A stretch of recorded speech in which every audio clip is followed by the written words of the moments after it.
ओम नमः शिवाय। जय श्री रामचंद्र। आज मैं आपको बताऊंगा कि स्वर विज्ञान की साधना से कैसे आप अपने पंचकोशों का शुद्धिकरण कर सकते हैं।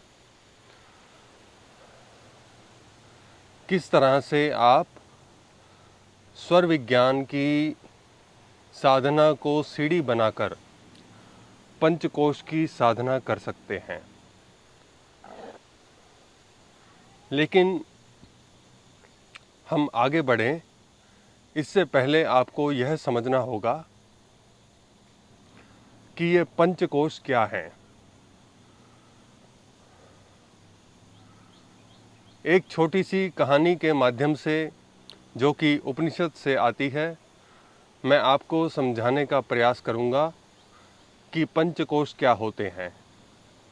उसके बाद हम चर्चा करेंगे किस प्रकार स्वर विज्ञान की साधना आपकी सहायता कर सकती है, आपकी सीढ़ी बन सकती है, आपका मार्ग प्रशस्त कर सकती है पंचकोशों को सिद्ध करने में। एक छोटा पुत्र अपने पिता से प्रश्न करता है, पिताजी हम किस चीज़ के बने हैं? हमारा निर्माण किस चीज़ से हुआ, किस वस्तु से हुआ, हम क्या हैं? बहुत ही साधारण सा क्वेश्चन जो कि बच्चों के मन में आता ही है कि पेड़ हरे क्यों हैं, आकाश नीला क्यों है। इस तरह का साधारण सा प्रश्न कि पिताजी हम बने किससे हैं, हमारा निर्माण किस वस्तु से हुआ है। लेकिन उपनिषद के पिता हैं, उपनिषद की कहानी के पिता हैं, तो जरूर कोई ऋषि रहे होंगे। उन्होंने जवाब दिया, मैं नहीं जानता पुत्र, तुम खोज के लाओ, और जब खोज के लाओ तो मुझे भी बताना। बच्चा उत्सुकतावश जंगलों में गया होगा, गुरुओं से मिला होगा, अनेक यत्न किए होंगे, ग्रंथ पढ़े होंगे, स्वयं के कई परीक्षण किए होंगे, और फिर एक निष्कर्ष निकालकर अनेक वर्षों के बाद अपने पिता के पास बच्चा वापस लौटा। पिताजी मैंने खोज लिया है, हम अन्न से बने हैं। पिता थोड़े मुस्कुराए और बोले, यह तुम्हारा जवाब बिल्कुल ठीक है, लेकिन यह पूर्ण जवाब नहीं है, पूर्ण उत्तर नहीं है। इसके लिए जाओ और खोजो। अब आप जान गए होंगे, पंचकोशों में हमारा पहला कोश है अन्नमय कोश, जिसके द्वारा हमारा निर्माण हुआ है। यह शरीर, अस्थि, मांस, मज्जा और मांसपेशियां, रक्त आदि का निर्माण अन्न से हुआ है। ऐसे ही तो कोई बच्चा, इसी प्रकार ही तो कोई बच्चा खोज सकता है ना, कि जो हम खाते हैं वैसा ही बन जाते हैं। आम लोकोक्ति में एक कहावत भी सुनी होगी आपने लोक भाषा में, जैसा खाए अन्न वैसा होवे मन। इसके बारे में आगे बताएंगे। पहला कोश अन्नमय कोश है, लेकिन आप अपने आसपास आज समाज में सब जगह अगर नज़र उठाकर देखेंगे, दृष्टि घुमाकर देखेंगे, तो पाएंगे पूरा समाज, पूरी सभ्यता सिर्फ पहले कोश पर ही अटकी हुई है। हर कोई अन्न की बात कर रहा है, हर कोई भोजन की बात कर रहा है कि कैसा भोजन करें, पौष्टिक भोजन करें, स्वस्थ रहें, फास्टिंग करें, इंटरमीडिएट फास्टिंग करें, once in a week fasting करें, डिटॉक्सिफिकेशन करें। सब कुछ अन्न से संबंधित। ऑर्गेनिक खाना खाएं, ताज़ा खाना खाएं, सलाद खाएं, इतना। और देखो आप बाजार में जाते हो, कितने तरह का भोजन बिक रहा है। सुपरमार्केट में किसी में जाओ तो तरह तरह के रंग बिरंगे पैकेटों में, खुशबुओं में भोजन बिक रहा है, खाने की वस्तुएं बिक रही हैं। $बिलियंस की मार्केट ये भोजन ही है, खाना पीना ही है। अब इसके बाद मार्केट ख़त्म हो जाती है। जैसे ही दूसरा कोष आएगा कोई मार्केट नहीं है उसकी, इसलिए उस पर कोई काम नहीं हो रहा। शायद यही होगा कारण मेरी समझ में। तो बच्चा पिता का जवाब सुन के थोड़ा सा संतुष्ट हुआ, आशावान हुआ। हाँ, मैंने जो खोजा वो सही खोजा, अब मुझे आवश्यकता है थोड़ा और खोजने की। बहुत सकारात्मक ऊर्जा मिली पिता के इन वचनों से। बच्चा दोबारा खोजने गया, दोबारा गुरुओं की खोज की होगी, अनेक यत्न किए होंगे, ग्रंथों का अध्ययन किया होगा, स्वयं के परीक्षण किए होंगे। तो अब कुछ वर्षों के बाद बच्चा थोड़ा बड़ा भी हो गया होगा, मैच्योर थोड़ा सा हो गया होगा। उसके बाद जब उसने जवाब दिया, वापस आया तो बोला, पिताजी मैंने अब तो खोज ही लिया है कि हम किसके बने हैं, हमारा निर्माण किससे हुआ है। उसने कहा, पिताजी हमारा निर्माण प्राण से हुआ है, हम प्राण हैं।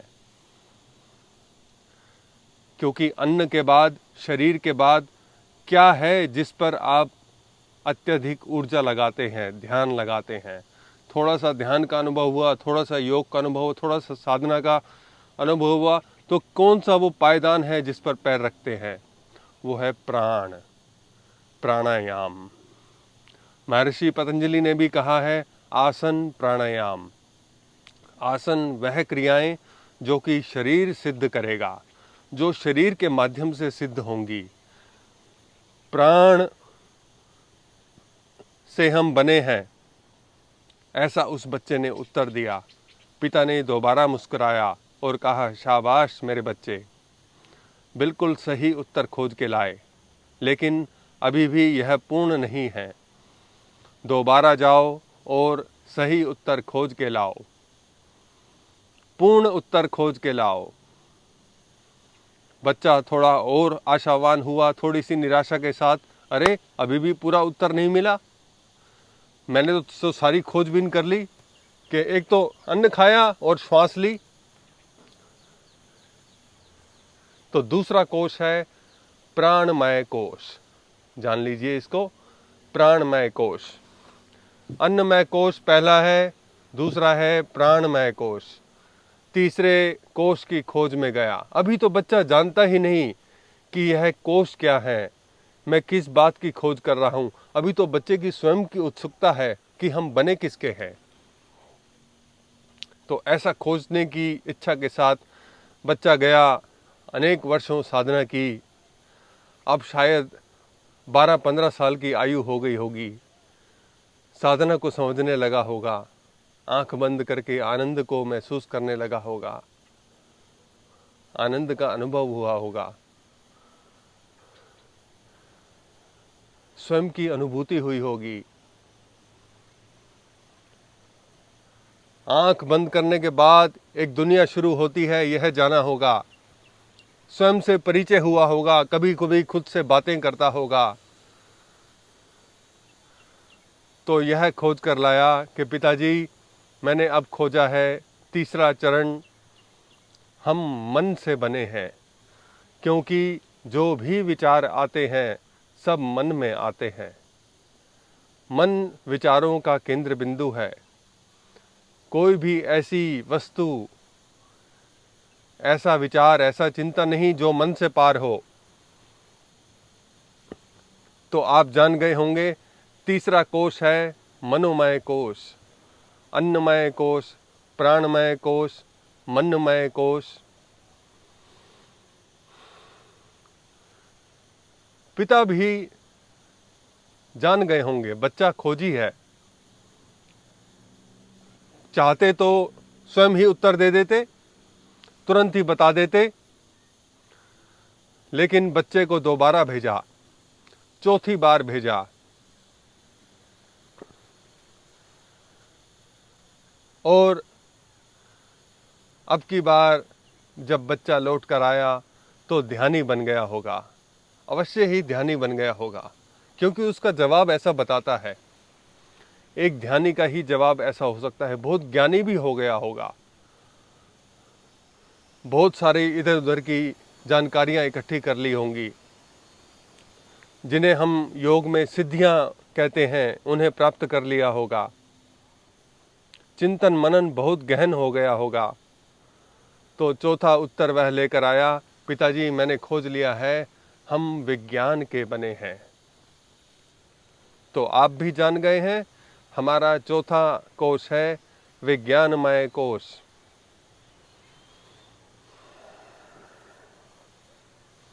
लंबी यात्रा थी, शरीर से शुरू हुई और ज्ञान तक पहुंच चुकी है।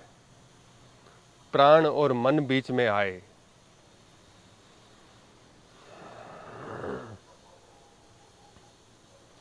इसके बाद पिता ने बोला, पुत्र तुम्हें दोबारा जाना होगा खोज के लिए, अभी भी पूर्ण उत्तर नहीं मिला है। अब तो बच्चा ज्ञानी हो गया था, अब तो जरा भी निराशा ना हुई होगी।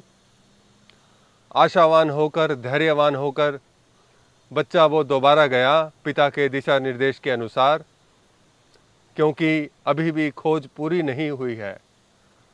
धन्य है वह माता और पिता जो ऐसे बच्चे को जन्म दें जो ज्ञान के अंतिम चरण तक यह माने नहीं कि खोज पूरी हो चुकी है। आज आप 5-6 साल के बच्चे को टॉफ़ी चॉकलेट देकर बहका दो और कुछ भी कहलवा दो, कहीं भी ले जाओ। लेकिन वो बच्चे थे गुरु गोविंद सिंह जी के, वो क्या चाहते थे? यही चाहते थे कि इस्लाम स्वीकार कर लो, बस तुम्हारे को छोड़ देंगे। 5 साल, 7 साल, 8 साल आयु, क्या संस्कार दिए होंगे उनकी दादी ने, जरा विचार कीजिए कभी। यही उपनिषद ही है जहां से वो संस्कारों की कड़ी बंधी हुई है। बच्चा फिर गया, 5वीं बार गया। पिता जानते थे अब आखिरी बार है, लेकिन पुत्र नहीं जानता था। वो तो एक अज्ञात की खोज में था। पिता जानते थे क्योंकि अब ये अंतिम उत्तर लेकर ही आएगा। आया, वापिस आया, अनेक वर्षों बाद आया।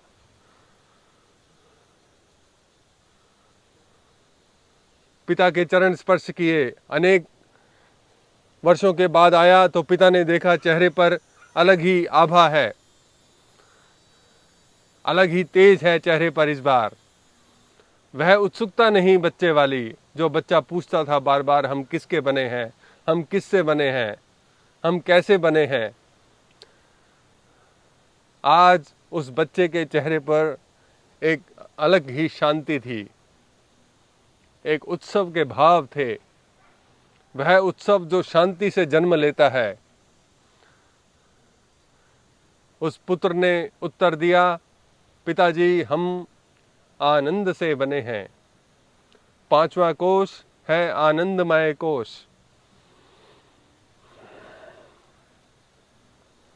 तब उस पिता ने पुत्र को गले लगा लिया। कितनी सुंदर कथा थी, पिता और पुत्र के संबंध को दर्शाने वाली। अनेक माता पिता मुझसे प्रश्न करते हैं कि बच्चे हमारी बात नहीं मानते, बच्चे हमारी बात नहीं सुनते। तो उनको कभी कभी ये कहानी सुनाता हूँ। बच्चों को थोड़ी रिस्पॉन्सिबिलिटी दो, उनको समझो, उन पर विश्वास करो, उनका सम्मान करो, बच्चे भी आपका सम्मान करेंगे। तो यह 5 कोश हैं जिन्हें हम पंचकोश कहते हैं, जो एक चक्र की भांति हमारे को घेरे हुए हैं। यह चक्र बाहर की ओर नहीं जाता, यह चक्र भीतर की ओर जाता है। बाहरी चक्र यह शरीर है जो कि अन्न से बना है।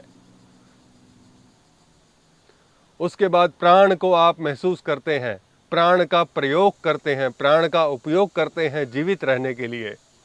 शायद कभी कभी प्राणायाम करते हैं, थोड़ा प्राणायाम से अधिक जान लिया तो थोड़ा स्वर विज्ञान की साधना करते हैं, स्वरों को जान लिया, ईड़ा पिंगला को जान लिया, सुषुम्ना को जान लिया,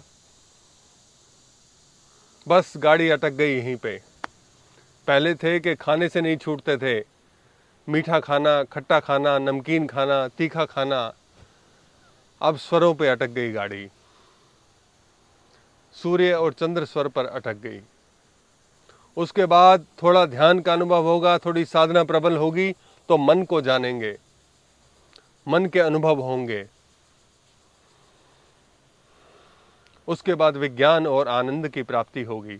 लेकिन पंचकोश की साधना में यह बात आपने बहुत अच्छे से समझ लेनी है। आप जिस भी अंदर वाले कोश की साधना करेंगे उसके बाहर वाले कोश अपने आप ठीक हो जाएंगे। जैसे आपने प्राणमय कोश की साधना शुरू की तो उसके बाहर का कोश कौन सा है? अन्नमय कोश। वो अपने आप ही ठीक हो जाएगा। अगर आपने आनंदमय कोश की साधना शुरू की, डायरेक्ट ही 5वीं सीढ़ी पे पैर रखा, जो कि बुद्ध महावीर जैसे ध्यानियों के लिए संभव है, तो बाकी के बाहर के चारों जो कोश हैं वो अपने आप ठीक हो जाएंगे। शरीर का रोग स्वतः नष्ट हो जाएगा, प्राण और मन के रोग स्वतः ही नष्ट हो जाएंगे। इस बात को समझ गए आप मेरी? जिस भी हम कोश की साधना करेंगे, अगर प्राणमय कोश की साधना की तो अन्नमय कोश ठीक हो जाएगा स्वतः ही। अगर अन्नमय कोश की साधना की, जैसे शरीर पे ही लोग लगे हैं, है ना, व्यायाम कर रहे हैं, एक्सरसाइज तरह तरह की कर रहे हैं, और क्या खाना चाहिए क्या नहीं खाना चाहिए, कितने कार्बोहाइड्रेट्स, कितने विटामिन, इतनी ज़्यादा जानकारी इकट्ठी कर ली, कितना वजन होना चाहिए, BMI क्या होता है, सारा चार्ट बना लिया, लेकिन उसका परिणाम क्या होगा? आधा अधूरा शरीर का स्वास्थ्य है। आधा अधूरा मैं इसलिए बोला क्योंकि शरीर में तो रोग आ ही जाएगा। कोई ऐसा शरीर नहीं जिसमें रोग ना होगा। शरीर को रोग से बचा भी पाएंगे तो कब तक, कितना ही बचा पाएंगे। इसलिए आसनों के अभ्यास के बाद हम तुरंत प्राणायाम की ओर बढ़ते हैं कि फटाफट आगे बढ़ो, क्योंकि पीछे वाला चक्र तो, पीछे वाला कोष तो अपने आप ही आगे वाला चक्र की ऊर्जा से, शक्ति से ठीक हो ही जाएगा।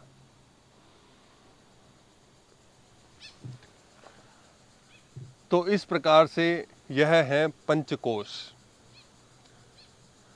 तो जब आप स्वर साधना से पंचकोश को सिद्ध करने का प्रयास करेंगे, पंचकोश को सिद्ध करने की साधना में उतरेंगे, क्योंकि हम तो बात ही प्राणमय कोश की कर रहे हैं, इसलिए अन्नमय कोश स्वतः ही ठीक हो जाएगा, शरीर के रोग नष्ट हो जाएंगे और प्राण की साधना सिद्ध हो जाएगी। जैसे जैसे ध्यान प्रबल होता जाएगा, आप मन में शांति को महसूस करेंगे और कुछ शक्तियों का भी अनुभव करेंगे। किस प्रकार की शक्तियाँ, थोड़ा उदाहरण देके बताता हूँ। जैसे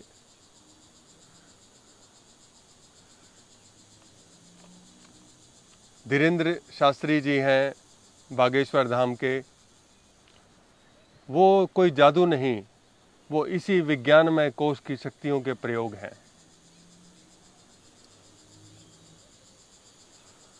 वो विज्ञानमय शक्तियों के ही प्रयोग हैं जिनका प्रयोग करके